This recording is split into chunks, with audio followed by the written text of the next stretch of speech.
Hello, I'm glad you're here. I'm Dr. Kimberly Garver, member of the Department of Radiology at Michigan Medicine. I am here on behalf of my wonderful colleagues, Dr. Catherine Maturin, an outstanding leader in our department and within the field of radiology, and Dr. Amy Young from the Ross Business School and Center for Positive Organizations at the University of Michigan. We were fortunate to have 3 undergraduate students assist us in this project, which was funded by a grant from the Michigan Medicine Wellness Office. This is a series of 16 short 10-minute modules based on the seminal book by Dr. Kim Cameron entitled Positively Energizing Leadership. Dr. Kim Cameron is one of the 3 founders of the Center for Positive Organizations, which is trying to change the world of work into a more life-affirming, humane place, while at the same time producing often dramatically higher performance. We have one introductory module that shares the principles of what positive, energizing leadership is and what it can do. The next 15 modules discuss one leadership attribute that was found across many different industries to be empirically validated to improve workplace well-being and performance. The great news is that each of these attributes and behaviors are easily accessible, can be learned, are free, and require no additional staff or resources. Today, we will be discussing the 14th attribute, motivating others to exceed performance standards. Let's get started. Positively energizing leaders work to motivate others to exceed performance standards. De-energizing leaders are satisfied with mediocrity or good enough performance.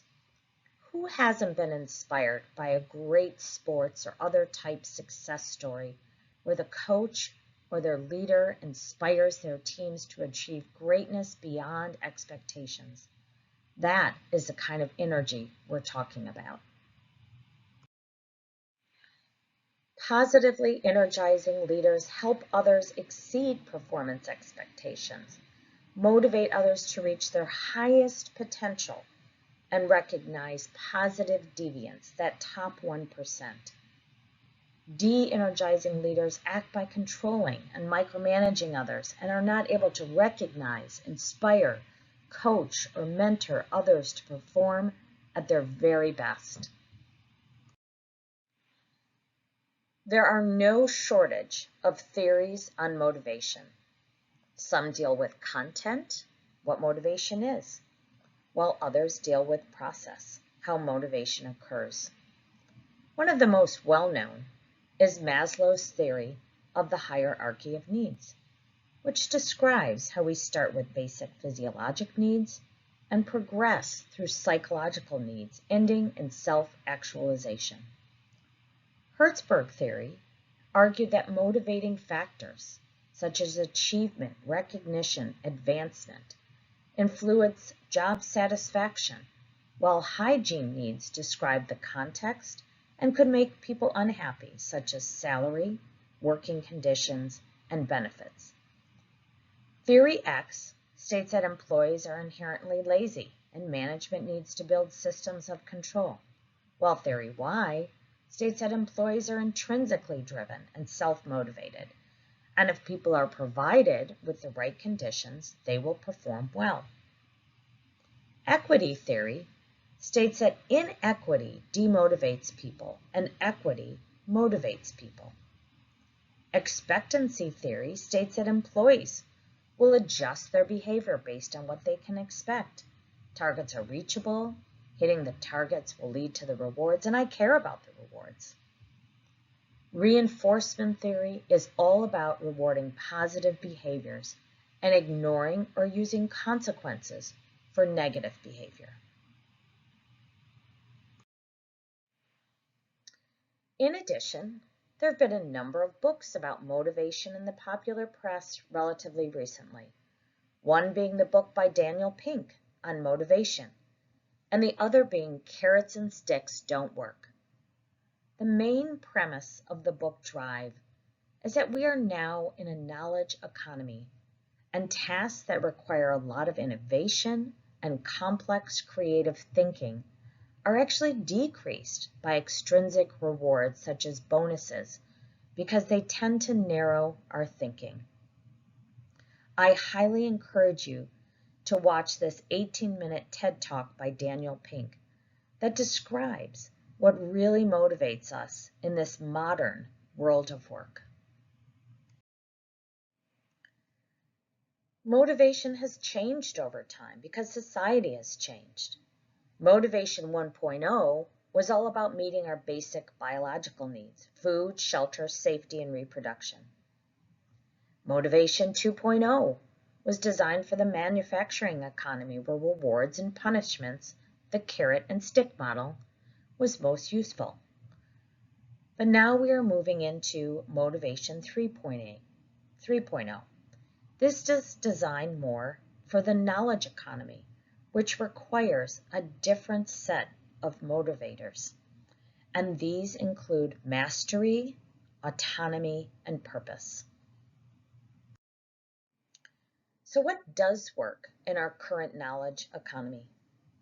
These three factors, or MAP, describe the environment that best motivates knowledge workers.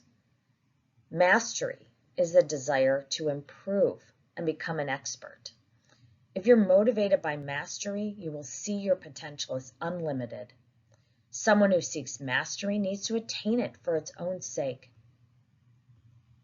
Autonomy is the need to direct your own life and work. To be fully motivated, you must be able to control what you do, when you do it, and who you do it with. We have really seen this become even more important as hybrid work has exploded during and after COVID. Purpose is the idea that you are working towards something meaningful and larger than yourself. You understand how your work is tied to the bigger picture. Here are some practical tips and tricks to help motivate others. Make sure the tasks of the job are clear, as well as what the reward is, and that the reward actually matters to people. Address inequities. The perception of fairness is a key component of many of these theories. Inequities will surely demotivate people. And allow people as much autonomy as possible in performing their jobs, schedule, home workstations, time off, etc. And provide for continual growth and learning to inspire mastery.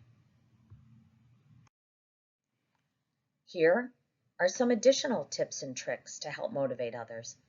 Promote collaboration and cross-skilling to keep things interesting and to keep people growing. Allow people to create their own Goldilocks goals that are just right, neither too easy or too hard. And provide for adequate time to pursue unique interests, such as professional development at time that occurs in the academic environment. Offer frequent public recognition of achievements. Pay and benefits need to be fair and competitive to take money off the table as an issue. If you have time, break into small groups to discuss these questions over the next 15 to 20 minutes. Small groups are best kept at 4 to 6 people maximum.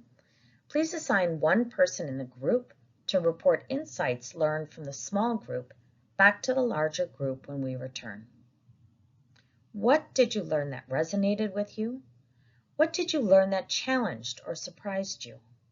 What suggestion will you implement for yourself? What suggestion will you implement in your work setting with others? What else did you hear